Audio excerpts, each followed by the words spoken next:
Welcome to the Nottingham Election Worker Training. I am Dee Decker, one of the supervisors of the checklist. I will be taking you through this training. It's about an hour long. You can pause it and start it at any time um, and review it as you need to. So, all election workers must sign in for each training and for their shift at each election. You need to find your name tag, and anyone that has not been sworn in for either a 2-year term or is not an elected election official must be sworn in each day that they work by the moderator. If you do not sign in and out, we are unable to pay you.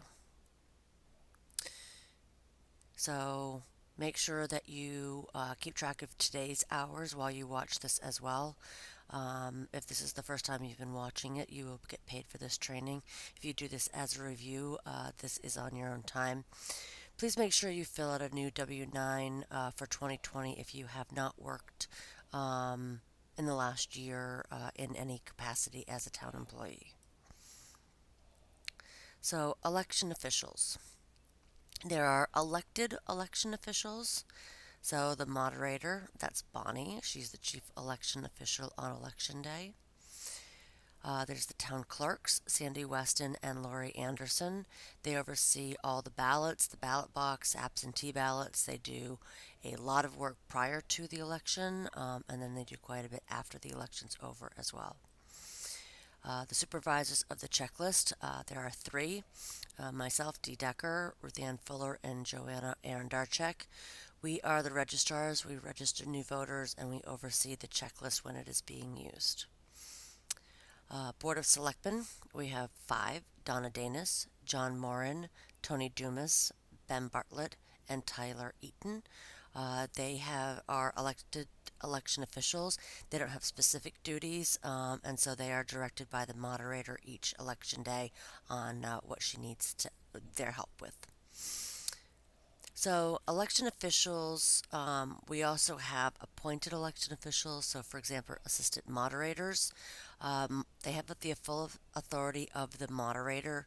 So, pretty much anything other than reading the results at the end of the day, an assistant moderator can do as necessary.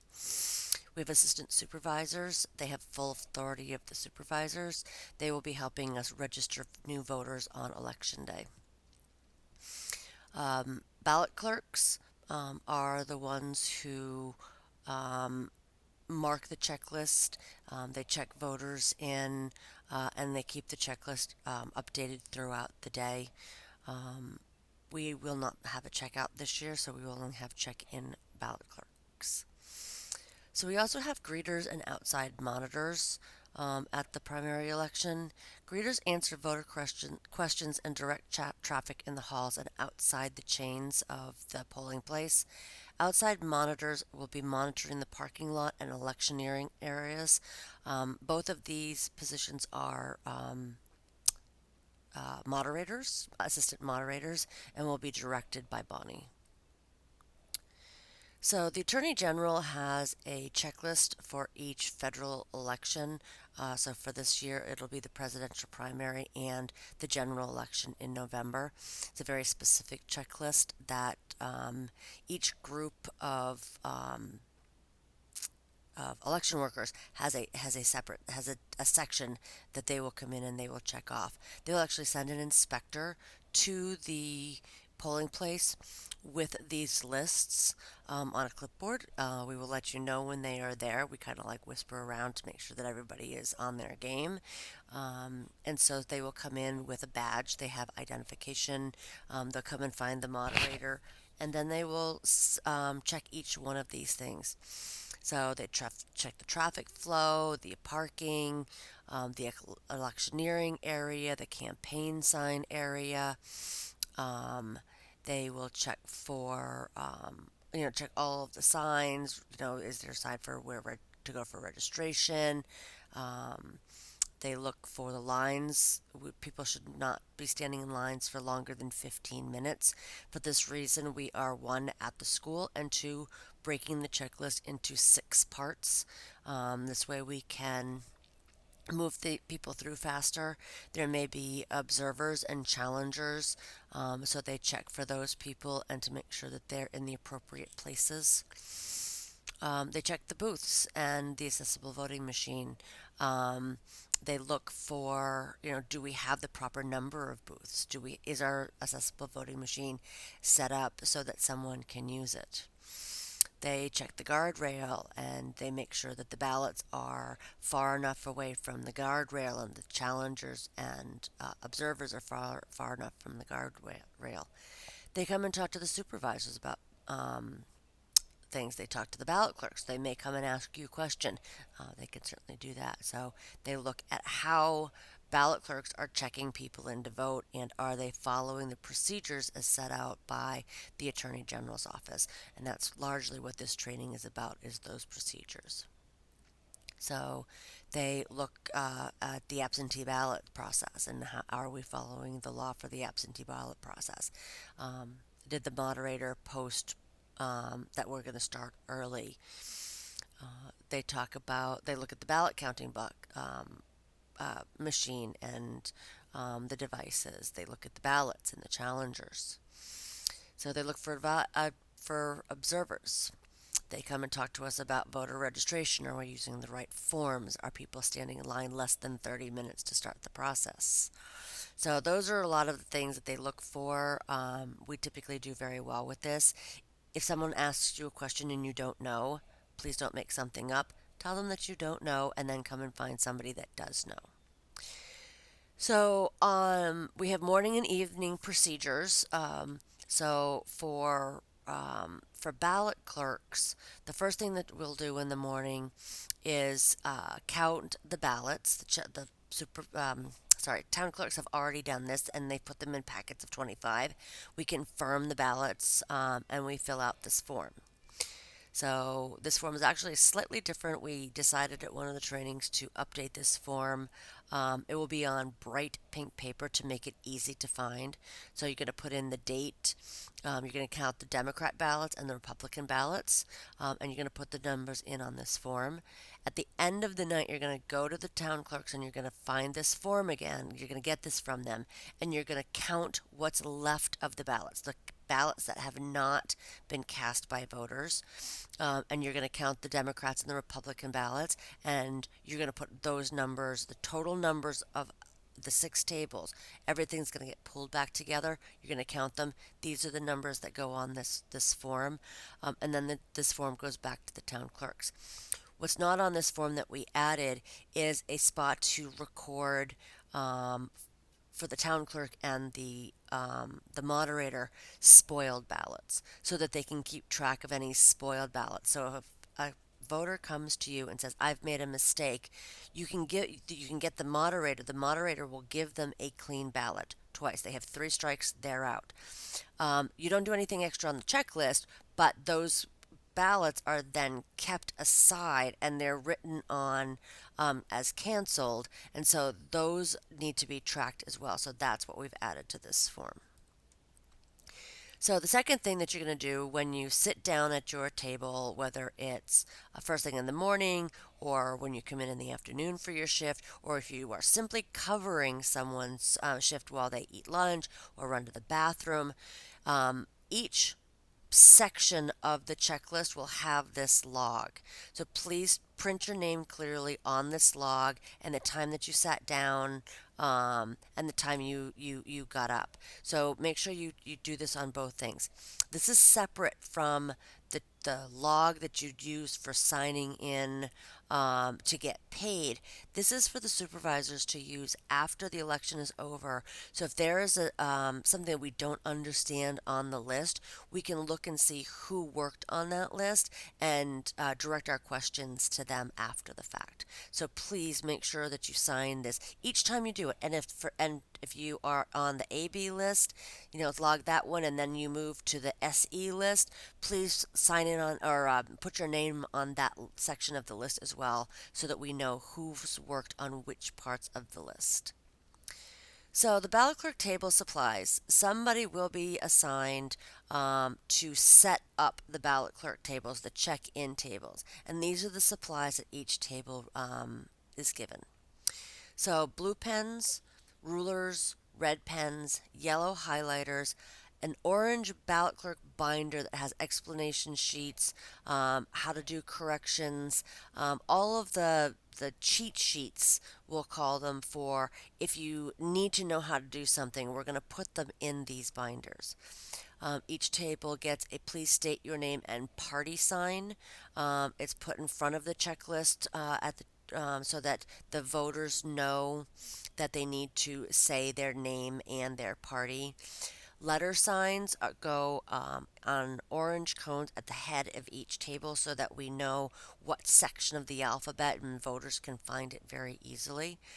And then some colored folders. The colored folders will be in the orange binders, and these are for some colored forms that voters are going to be giving you that you need to maintain. So these are the things. Each table gets all of these things. Um, Please do not make any marks on the checklist with anything that is not provided to you. We use specific blue pens and red pens, and that keeps so that it's consistent throughout all of the checklist. Um, it just makes it easier for the supervisors after the election to have a very clear um, checklist to be able to do their work with. So there's a challenge voter podium that will be between the two double doors going into the gym, and that podium also needs to be set up for challenge voters.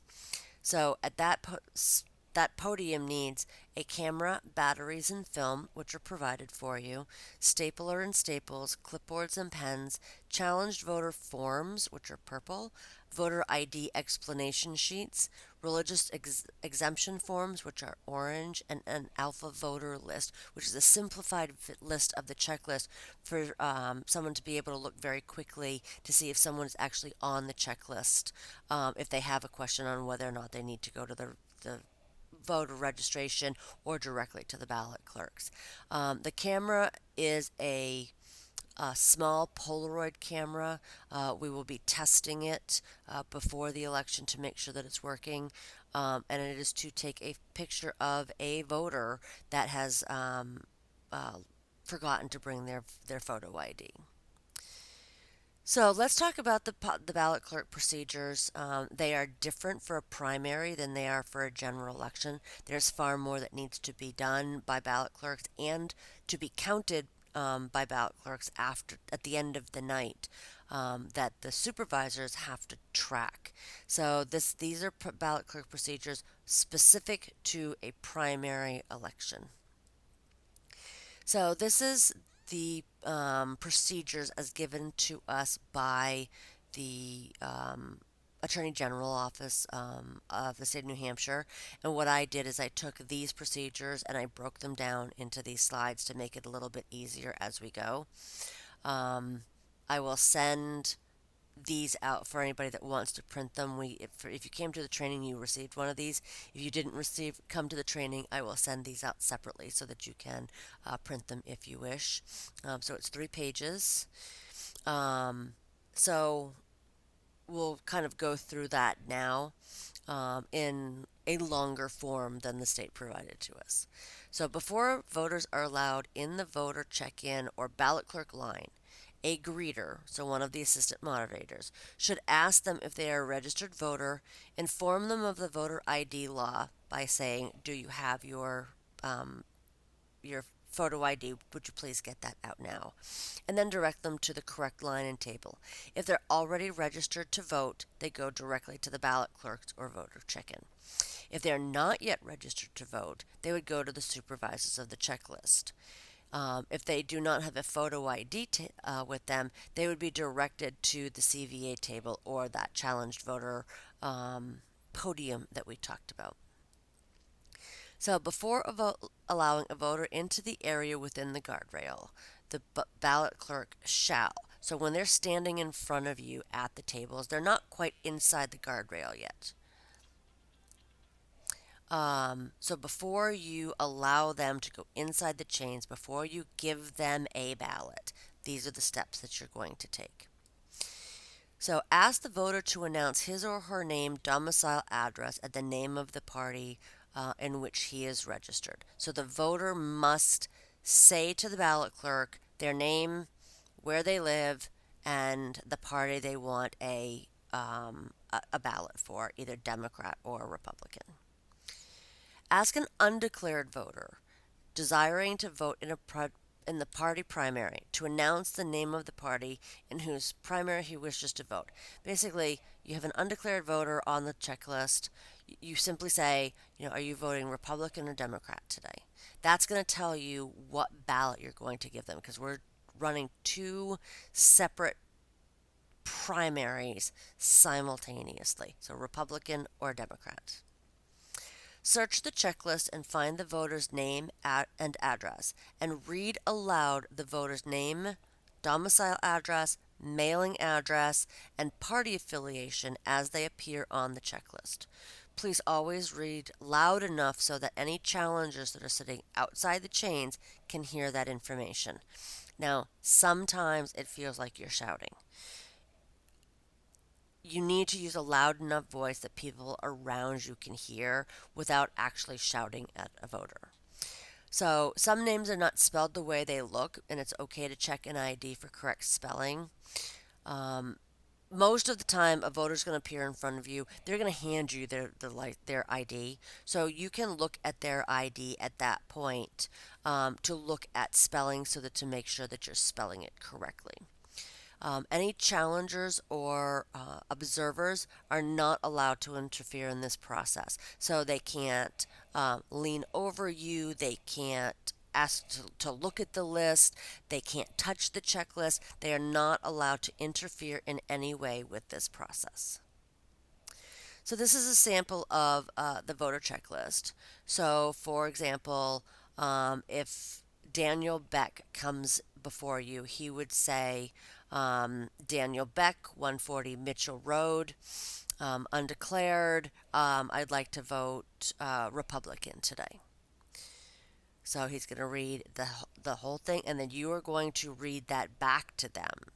Daniel Beck, 140 Mitchell Road, Republican ballot.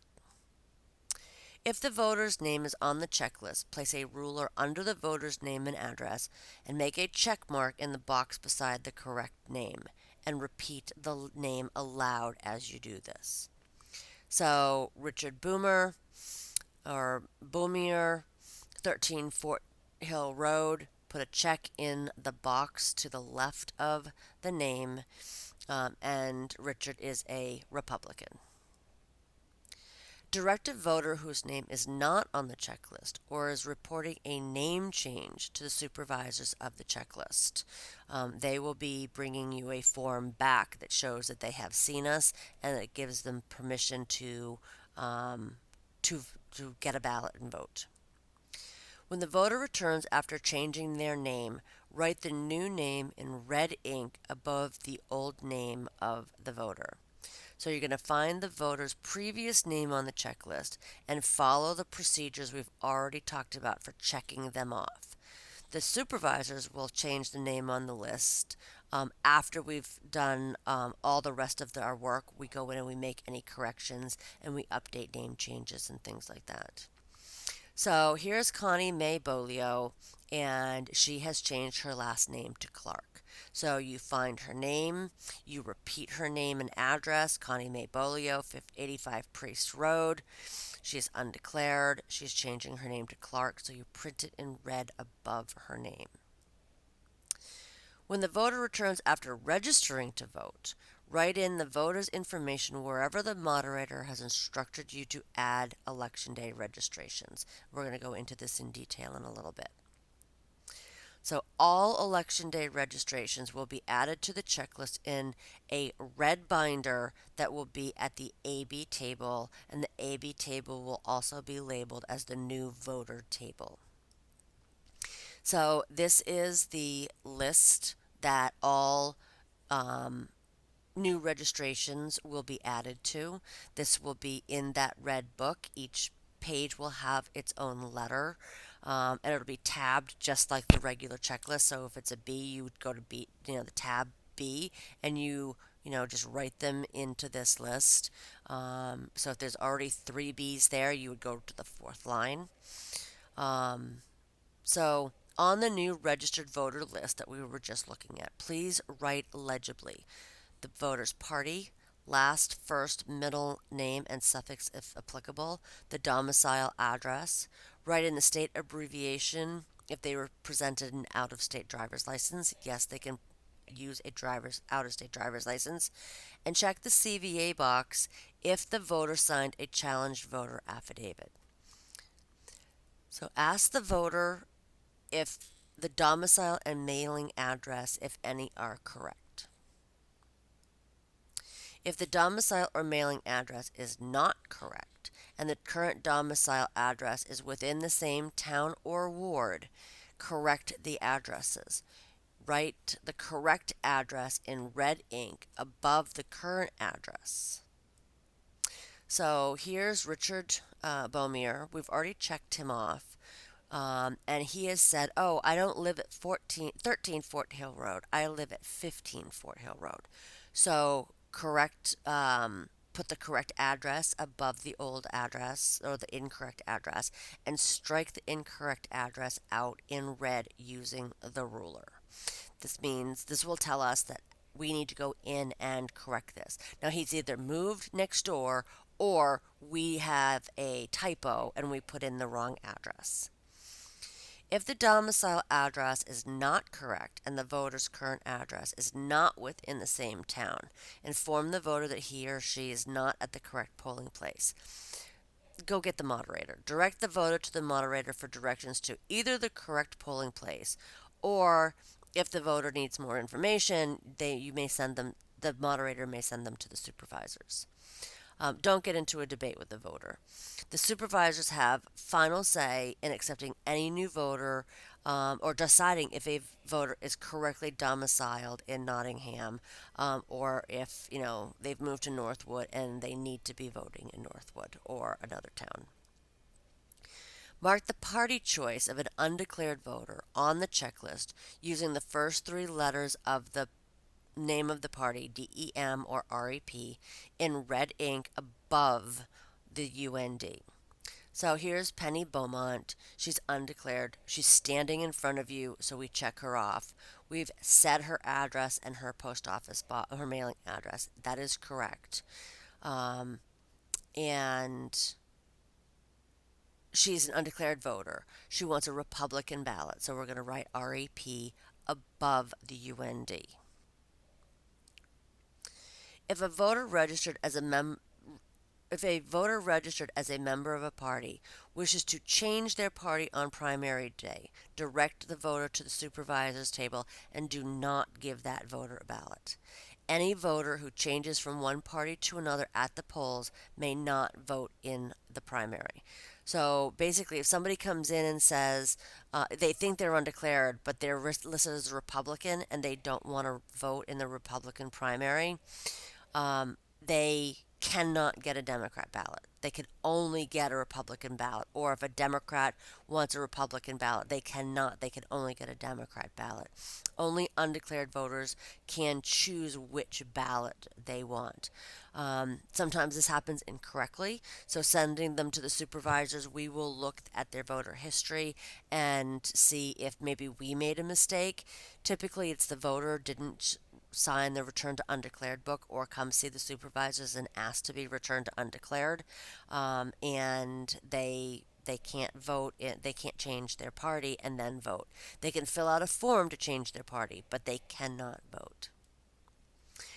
So at this point, request the voter present a valid photo ID as listed on page 3 of the explanatory document as proof of ID. So this is a sample of a New Hampshire driver's license. It has an expiration date. What you're really looking for is, does the photo match the person in front of you? This is for identity only. Address does not matter. It is for identity. And does the ID have either an expiration date or an issue date? A valid photo identification must show the name and photo of the individual, and the name shall substantially conform to the name of the individual on the checklist or the voter registration record, but not need be exactly the same. So, Jane Ann Jones could be Jane A. Jones, but can't be Jane Ann Smith. It has to be, if that's the case, send them to the supervisors. A photo identification shall not have been expired for more than 5 years. The exception to this is any voter 65 years or older may use an acceptable ID even if it has expired. So basically, anybody born in 1955 or before may use an expired ID. If the voter presents an out of state driver's license or non driver's ID, record the two letter state abbreviation in red ink to the right of the CVA box on the checklist. So here's Penny Beaumont. We've checked her in. So she's got using a Massachusetts ID, and so you write MA to the right of the CVA box. And again, in red. For a registered voter without a photo ID, ask the voter if the moderator, clerk, or any supervisor knows the voter well enough to verify the voter's identity. So, any moderator, clerk, or supervisor. So, all of the assistant moderators, all of the assistant supervisors, and the town clerks, not the ballot clerks, can identify a voter. This is also not select board members. If yes, ask that official to verify the voter's ID. If the official verifies identity, mark the checklist as if the voter presented a photo ID. You don't need to keep track of these. There's no additional mark necessary. You just check them in. The law does not authorize ballot clerks and selectmen to verify identity. If the moderator, a supervisor, or town clerk do not know the voter, send the voter to the CVA podium. He or she must complete a challenged voter affidavit or CVA. This is a purple form. Now, we get tired and we know people visually. We may not necessarily know their name or their address. But if someone, if Don Fernald shows up and says, "Oh, I forgot my ID, but D knows me," I may have a complete brain meltdown and go, "Yep."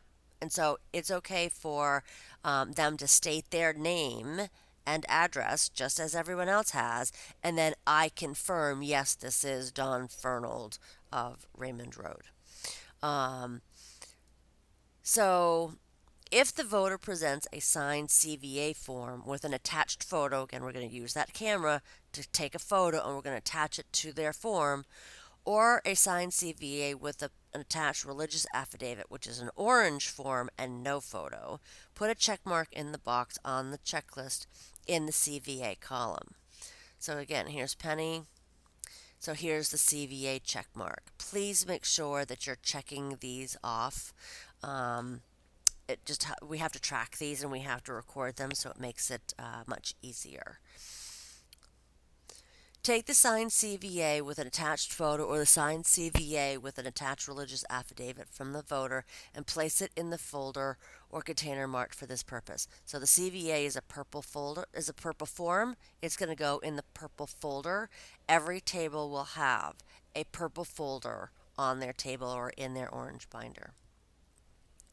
So now we're going to document issuing a ballot to the voter. So you've done all of this stuff, but you haven't given the voter a ballot yet. So using a ruler or straight edge, mark a single thin line through the last name of the voter on the checklist. Only the last name. This requires a second look at the voter's name and the use of the ruler to ensure the corrected name is marked. This prevents mistakes. Please again, use only the pens provided and only strike out the last name. So here's Penny Beaumont. We know we're going to give her a Republican ballot, but we haven't done that yet. She's used a CVA. So now we're going to take the ruler. We're going to check off her last name. And at this point, only at this point, now we're going to give her a Republican ballot. So, for example, John Jones. This line should not be so thick that you cannot read the voter's last name. We've given you fairly thin pens. Using both a check mark and a single thin line through the last name confirms that the voter both checked in and picked up a ballot. We're going to be looking for both of these at the end of the night. When we're scanning the voter history, the supervisors, when we're scanning the voter history into the database called ElectionNet, we look for both a check mark and a single line. Say that voter stood in front of you and you checked them off, and they are a Republican that wants a Democrat ballot, but you don't give them one. They may have a check mark, but they're not going to have a line striken through their name if they didn't receive a ballot. So make sure that they have their ballot in their hand before you strike out their name.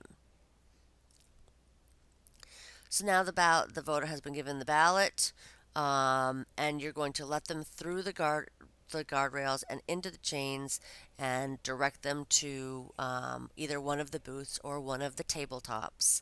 Now this is unless the voter's challenge. If you have said the name and then someone says, no, I don't think that person lives in town, that can be either a challenger that is there from one of the parties, or it can be another voter who says, nope, wait a second, they don't live in town anymore. If that happens, call the moderator and they will handle any challenges to a voter. For absentee voters, in addition to the check mark and thin line through the last name, you're going to put an AV in red ink to the left of the checkbox. So here's Penny. She's checked off. We've put in Republican.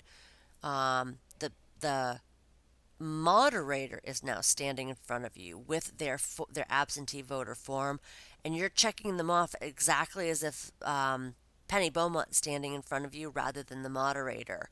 And when you've checked everything off, you're going to put AV to the left of the check marks.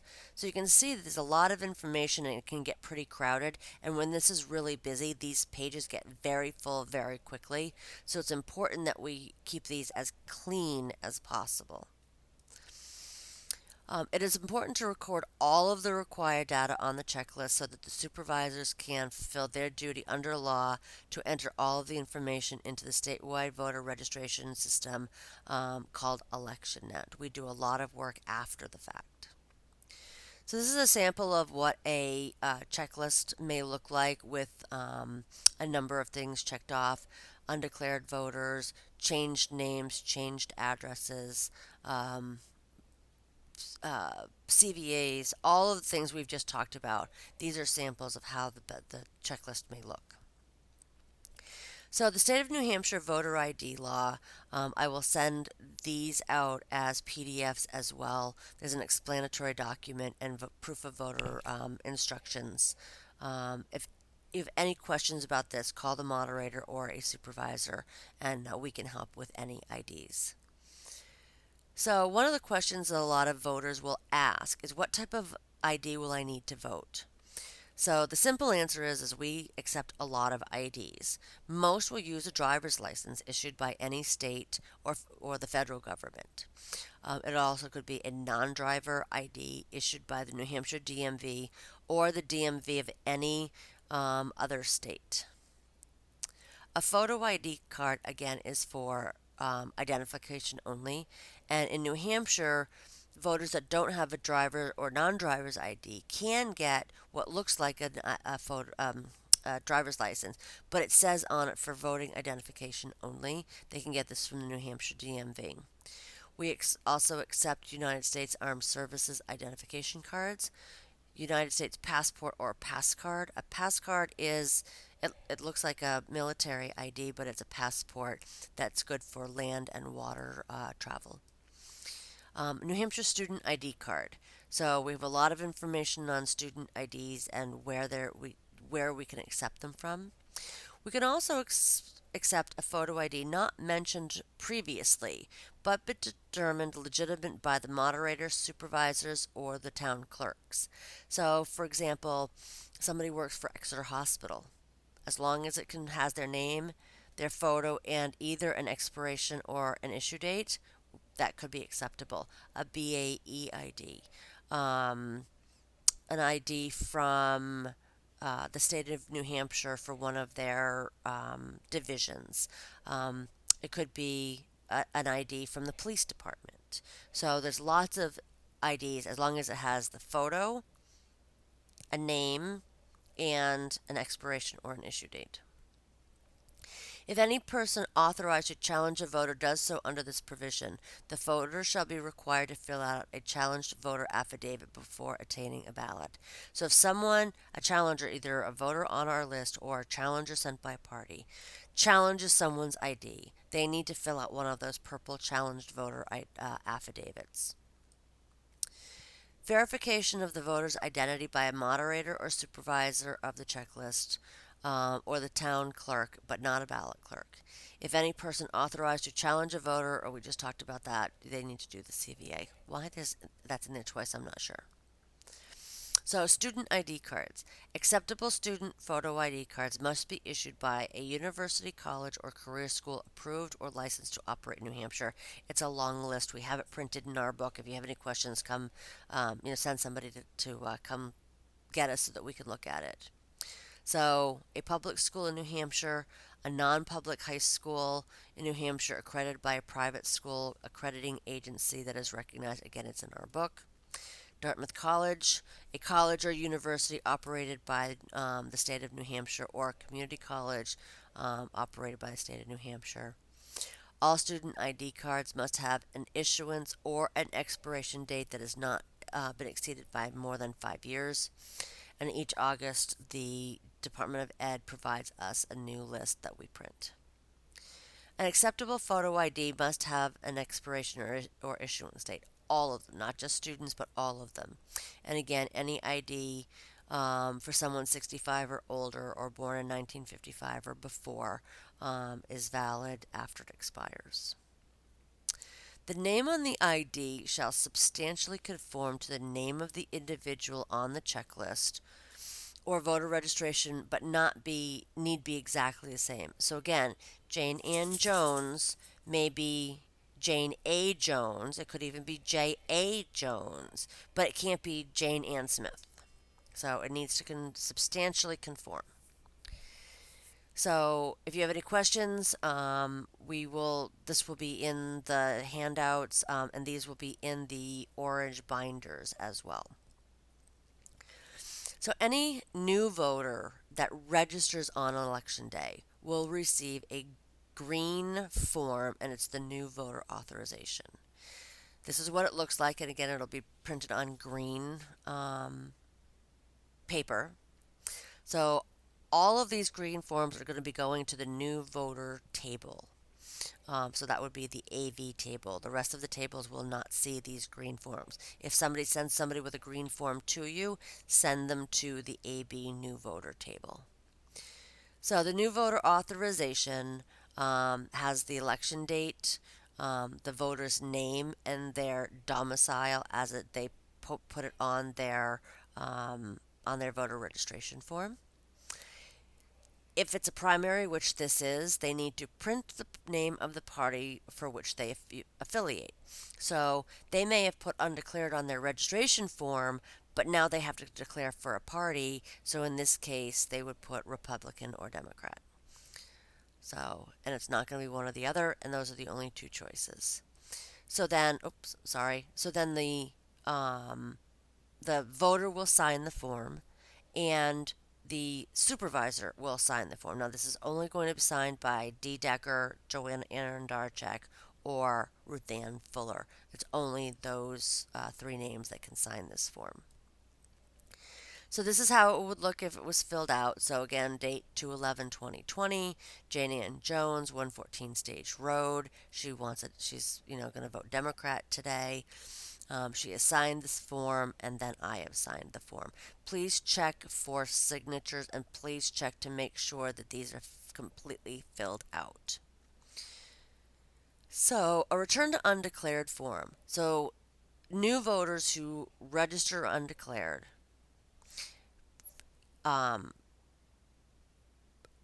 choose a party, Republican or Democrat, may also have one of these return to undeclared forms attached to their green permission slip and authorization form. Please leave these attached. We need these for after the election. So it's a half sheet of paper. This is what it looks like. This is only for election day party affiliation changes. The voter is going to fill out their name and address, and they're going to request to go from whatever they just cast a ballot for, so Democrat, to undeclared. They must sign it and date it so that we know that they have requested that we put them back to undeclared after the election. Without this form, they will stay with that party even though they've put undeclared on their registration form. So this is what it looks like completed. And we'll put copies of completed forms in the orange binder. So the checklist new registered voter page template. This is the template for new registered voters. It will be at the AB table. There will be one binder, all of the letters A through Z with tabs. Each letter has its own page. So this is what it looks like. So it will have a letter and it will have a page number. These will be pre-filled in. You don't have to worry about these. And this is what you're going to fill in if you are working that AB new voter registration table. So we've put in Janie Ann Jones. We've put in her address. She's registered undeclared, but she wants a um, Democrat ballot. She's standing in front of you, so you check her off. All of this must be written in to this list before the voter leaves the table in front of you. So now we're going to write in that she chose a Democrat ballot, just like we would if she was on the checklist already. We use a ruler and strike off just her last name. This shows that we've given her the ballot. And we send her on her way. So every new voter, all of this must be done before you give them their ballot and send them to vote. So authorization card for current voters, that people that are already on the checklist but are changing their name, is a yellow form. It looks very much like the green form, but it's yellow. So they're going to put in their date. They're going to put in their previous name. The previous name is the name that they are on the checklist under and the name you are going to find them on the checklist and do all of the rest of the procedure. Then they're going to print their new name. They're going to print their address as it shows on their registration form. And again, what party they affiliate with. They're going to sign it. And then an elected supervisor of the checklist will sign this as well. So this is what a completed form looks like. And so here's, oh, no, that's what the completed form looks like. But this was Denise Bomer changing her name to Scott. So now we find her under Bomer. We print Scott above it. We've checked off the box because they're standing in front of us.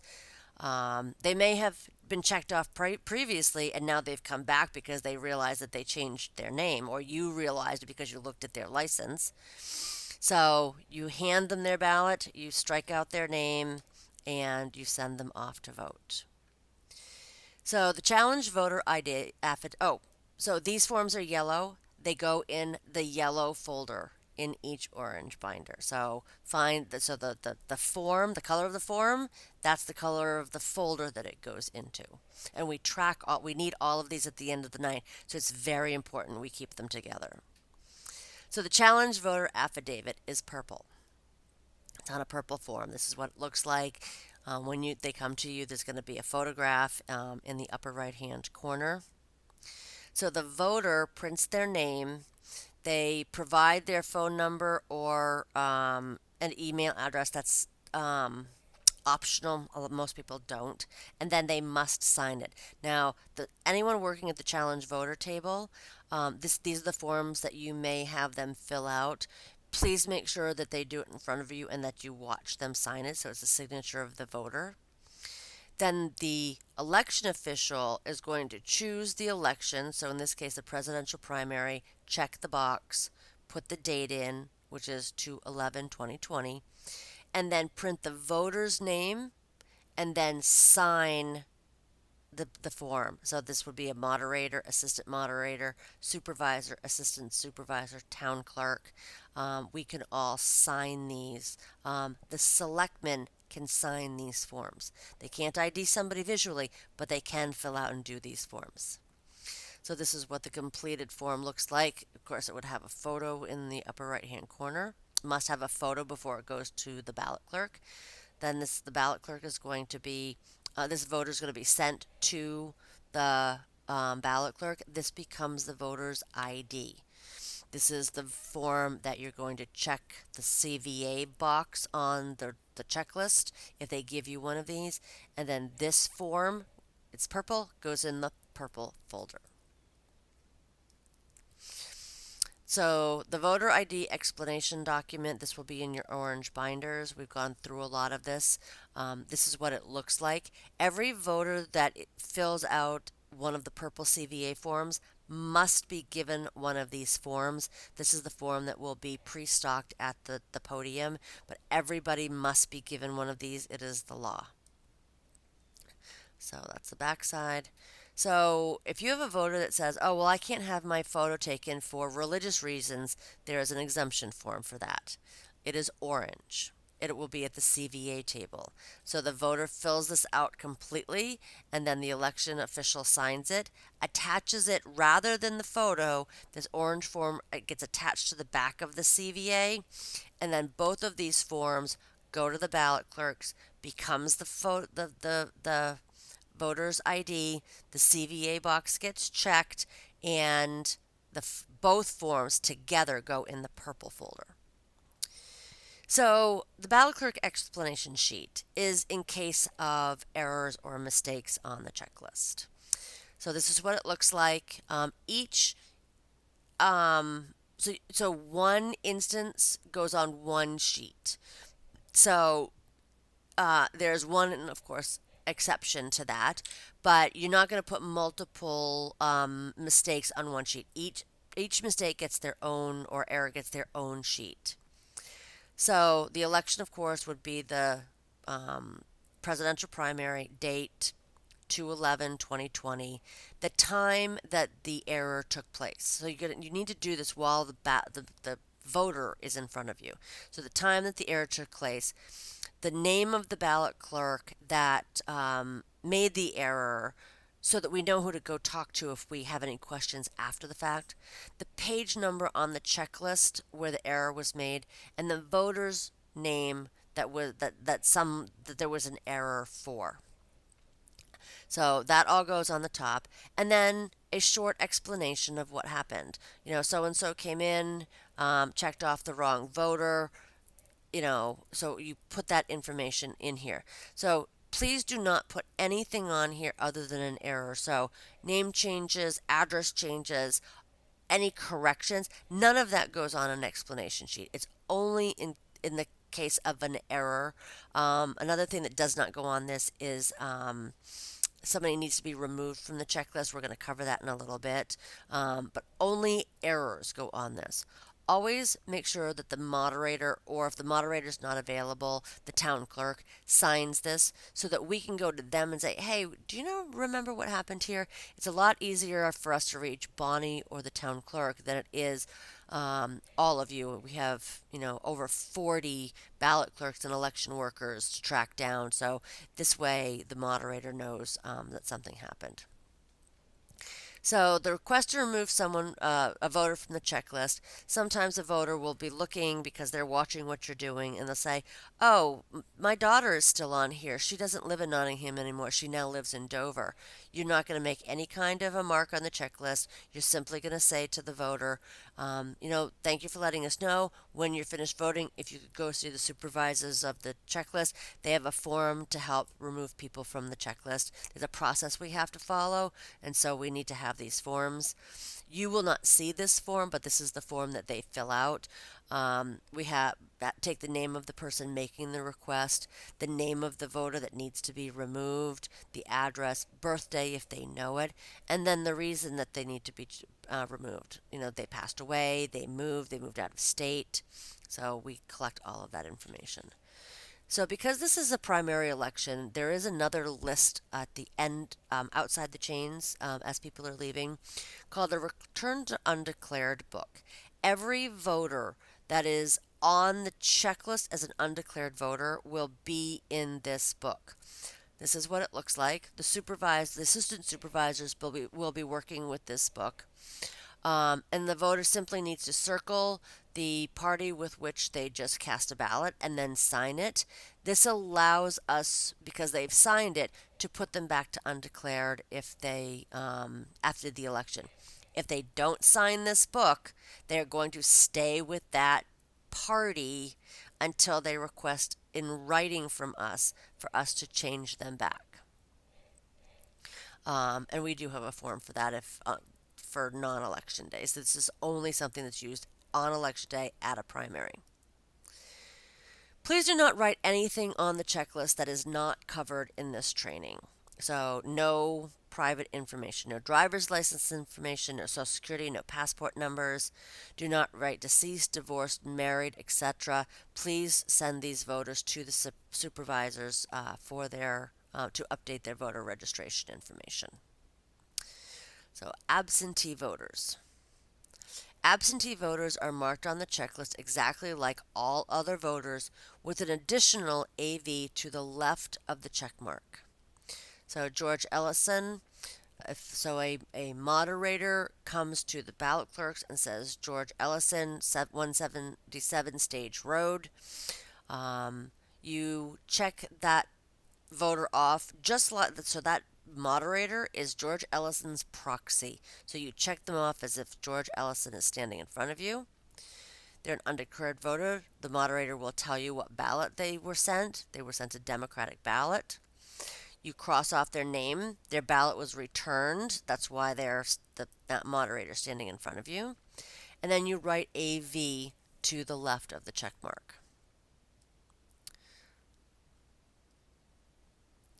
There may be cases where the absentee voter is also an election day registration. We know that there's going to be a few of these already. So in this case, the moderator is standing in front of you with their information. The supervisors will have already written in these voters to the the checklist on the new voter list. So you're going to find their name. You're going to check them off because the moderator is standing in front of you with their paperwork. They were sent a Democratic ballot, and you put an AV next to their name and check off and strike their name because they did receive their ballot and returned their ballot. So if you make an error and you need to make a correction on the checklist. So let's say the ballot clerk that checked off the wrong voter. So James Joseph Howard is standing in, has given their name, 26 Bardary Lane. The ballot clerk has checked off their name. So all of a sudden they realize, oh, that's the wrong James Howard. Simply circle the check mark and put an X beside it. Make sure you send somebody for the moderator because the moderator needs to put their initial on here. Again, this lets us know the moderator is aware of what happened and can help us understand what has happened after the fact. And then you go to the correct voter and check them off and follow your procedures. However, make sure before you do this, you fill out a ballot clerk explanation sheet. So it only takes a minute. Don't do it afterwards. Just fill it out because the moderator is standing there. She's just initialed it. She needs to also sign that form. So now we've checked off the correct James Howard, 26 Bardary Lane. We've now given them a ballot and they've gone off to vote. And oh, this one is a junior. So make sure you pay attention to your juniors, your seniors, and things like that. So here's the checklist explanation sheet. Primary election, February 11th, 2020, at 10:30 a.m. D. Decker made an error. It was on page 139. The voter's name was James Joseph Howard, and they came in to vote. And Howard James Joseph Jr. Jr. came in to vote. His father was checked off. We called Bonnie over and we checked off the correct voter, and then Bonnie signs it. So let's say the voter comes in to check in, and they're already checked off. So now James Joseph Sr. comes in, and they're already checked off. You can't check them off again. So in this case, you would one, pick up the red pen. They're in undeclared, so they want a Republican ballot. You use your highlighter to highlight their name. This is the same as their check mark. This tells us, yes, this voter did come in and stand before the ballot clerks. And then because they were given a ballot, you also strike out their name. So can you see how busy this can get? So that yellow highlighter and the strike lets us know they checked in and they received a ballot and voted. This is the only time that you would use the yellow mark, the yellow highlighter. Now, this is the exception to the one explanation sheet per correction or error.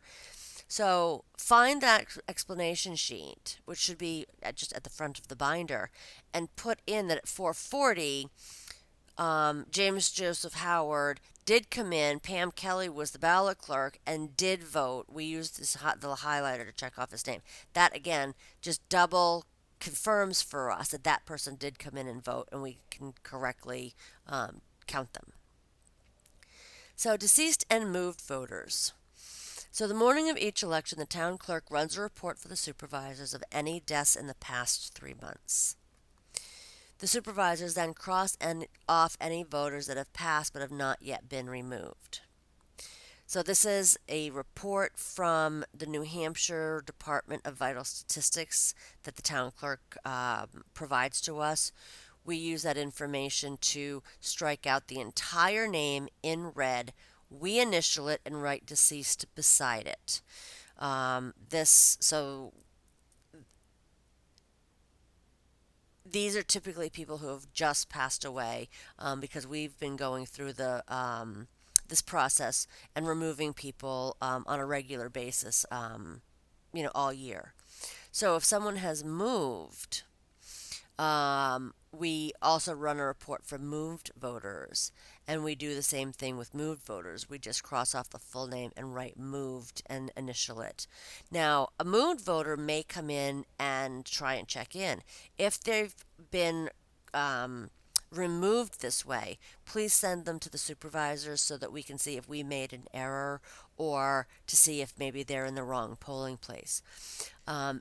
If someone comes in trying to use someone's name who is deceased, who has been crossed off, please call the moderator.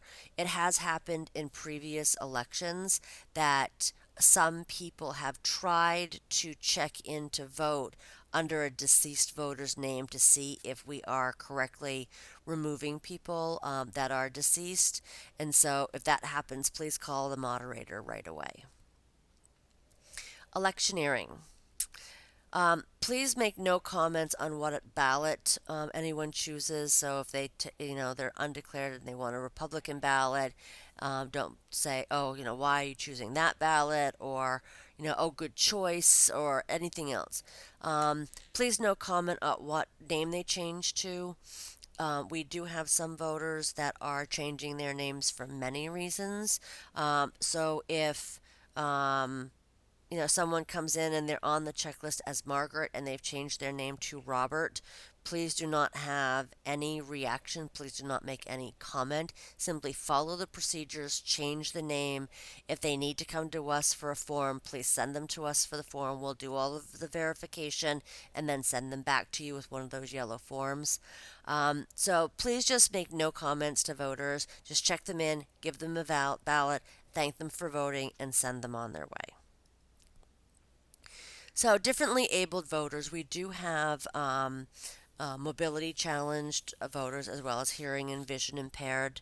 Um, Anyone using a cane, a walker, a wheelchair, uh, greeters and moderators should be directing them to the handicap access door, which is the door closest to the cafeteria. Everybody else will be using the main doors into the building and coming down the hallway. And these people should be sent to directly to the head of the line. Please do not make them wait in line at all. Voters with hearing and vision impairments, we do have some magnifying glass things that are at some of the tables for people who are vision impaired. We do have questions on a sheet that's in the orange binder for people to point at if somebody is hearing impaired, if you have communication challenges.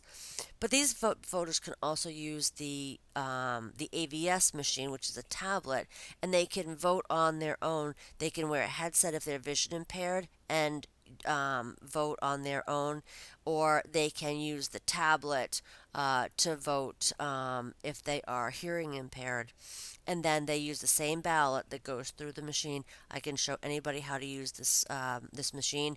We are encouraging as many people as possible to use this machine. It is not just for disabled voters; it is for all voters.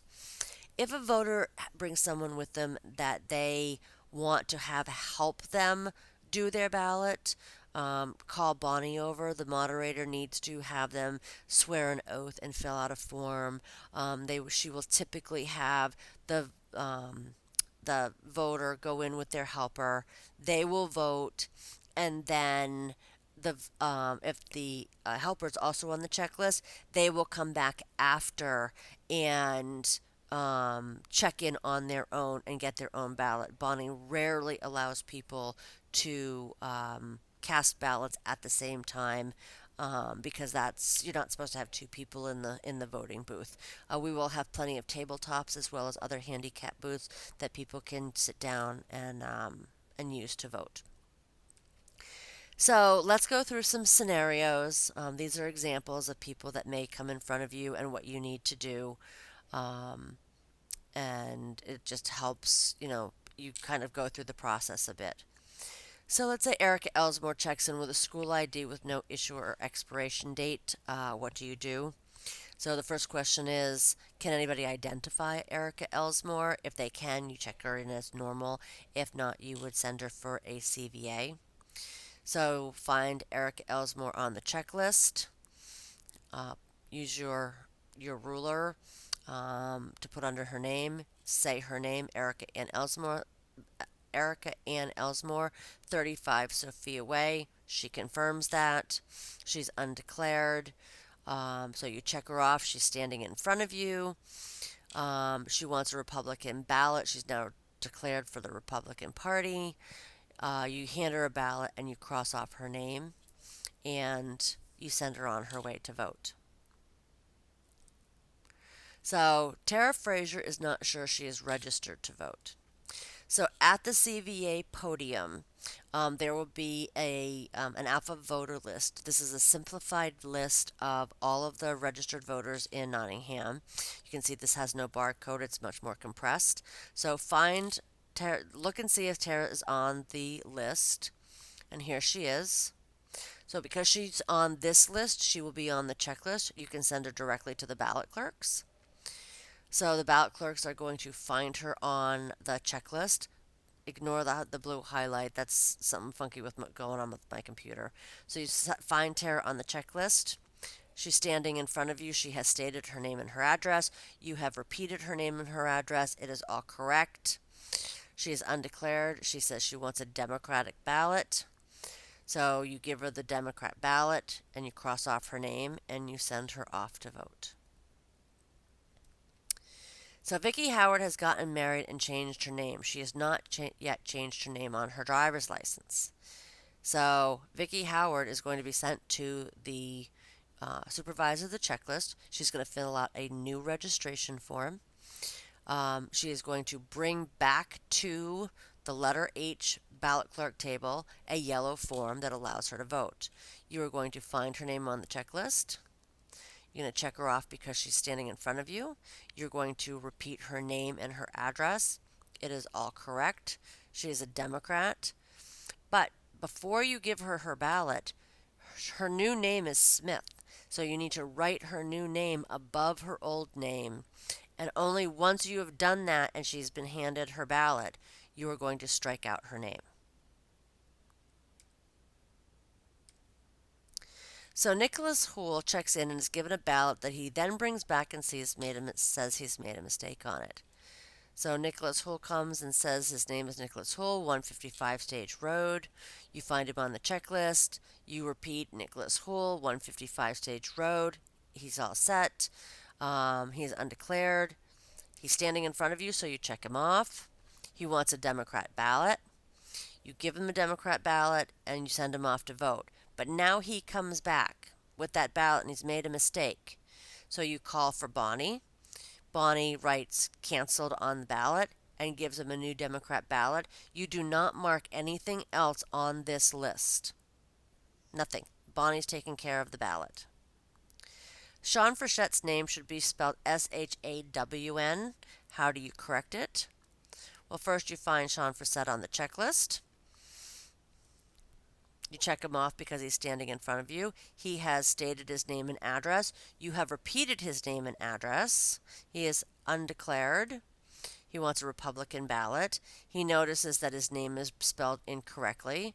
So you are going to write Sean above it. Now, do not put a red line through his last name. Only put his last name. In the past, we have drawn red lines through. We are not doing that anymore. Simply print his name above the incorrectly spelled name. He does not need to go to the supervisors. You can correct spelling errors this way without any problem. So then you've given him his Republican ballot, crossed off his last name, and sent him on his way. So Todd Kachin has an expired New Hampshire driver's license when he checks in. So the question is it less than 5 years? Yes? Check him in as usual. No? Does he have any other form of photo ID? Yes? Check him in if it qualifies as an ID that we will accept. No? Can any elected official ID him, with the exception of the select board members?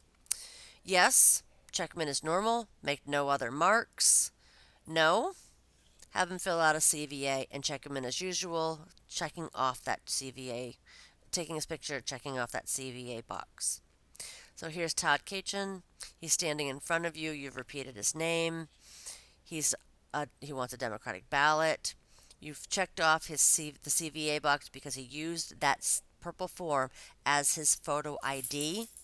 And now you've given him a ballot and sent him on his way to vote. So James J. Howard comes in to vote. What do? Find James J. Howard. Check him off because he's standing in front of you. Repeat his name and his address. It is all correct. He would like a Republican ballot. Give him his ballot. Strike his name. Margaret Joyce needs help in the voting booth and asks her son Thomas Joyce to help her. What do? And can they both receive a ballot at the same time? So again, find Margaret Joyce. Check her off because she's standing in front of you. Send for Bonnie. Get the form filled out and the oath done. Bonnie will let you know whether or not they can vote together. She wants a Republican ballot. Hand her ballot. Strike off her name. And when she and her helper go vote, her son is going to come back and vote after. So do not check him off unless Bonnie tells you it's okay. Typically, they are going to come back and vote later. So Dorothy Izza tells you her husband Robert is still on the checklist but has passed away. What do? So this is Dorothy. You find her name, check her off, read her name and address, give her ballot, and tell her when she is finished voting to go see the supervisors and fill out the form. Susan Harcourt votes by absentee ballot. What do you do? So it's not Susan Harcourt sitting in front of you, it is a moderator, but they are saying Susan Harcourt's name, so you check her off as if she is standing in front of you. They are her proxy. You strike off her last name because they tell you that she was given and returned a Democrat ballot. Put AV to the left of the check mark. And that lets us know that Susan Harcourt returned a Democrat absentee ballot. So Richard Joy no longer has a post office box. You find Richard Joy. You've repeated his name and his address. He says, oh, no, I don't have that post office box any longer. Simply strike it out in red. Don't do anything else. Just strike it out. That lets us know. Remove it. And then give Richard his Democrat ballot and send him off to vote after you have crossed off his name. So Terry Elwell has a Colorado non-driver's license. So you found Terry on the checklist. You repeated her name and address. She says everything is correct. So she's a Republican. You write CO to the right of the CVA box. That is her ID. So you check her, make sure that her name, her picture, everything matches. It has a an expiration date on it. We're all good. Give her ballot and check off her name. So John Kane has moved to Stage Road. What do you do? Find John Kane on the checklist. Repeat his name and address. Nope, I'm no longer at Cove Road. So check him off because he's standing in front of you. He's undeclared. He wants a Democrat ballot. Strike the address in red and print the new address above it. These people do not need to be sent to the supervisors. This could be done right at the ballot clerk. Hand him a Democrat ballot and strike his name and send him off to vote. Erin Freeman does not have a photo ID with her. So first of all, you're going to find her on the checklist, and you're going to send her to the CVA table. You're going to have them fill that out. She's going to bring it back to you, and you're going to check her off, making sure you check off the CVA box. So Melissa Harper hands you a new voter authorization card, which is green. This is going to go to the AB table. So you're going to find the letter H. So it's the tab letter H. You're going to put in her party, her last name, first name, middle name, the address. That all of this is on the green form. If there's a returned undeclared form attached to the green form, that's going to tell you that they registered as undeclared. You're going to check them off because they're standing in front of you. You're going to write Dem because they've written Dem on their green form. And then when you give them their ballot, you're going to strike out their name. So again, the check mark shows that the voter checked in. The strike mark shows that the ballot received a ballot. So can a voter change their name? Can a voter that changes their name change party affiliation on primary day? No. They are already on the checklist. Under their previous name, they must vote with that particular party. And we are done. Thank you so much for watching this presentation. Please email me with any questions that you may have.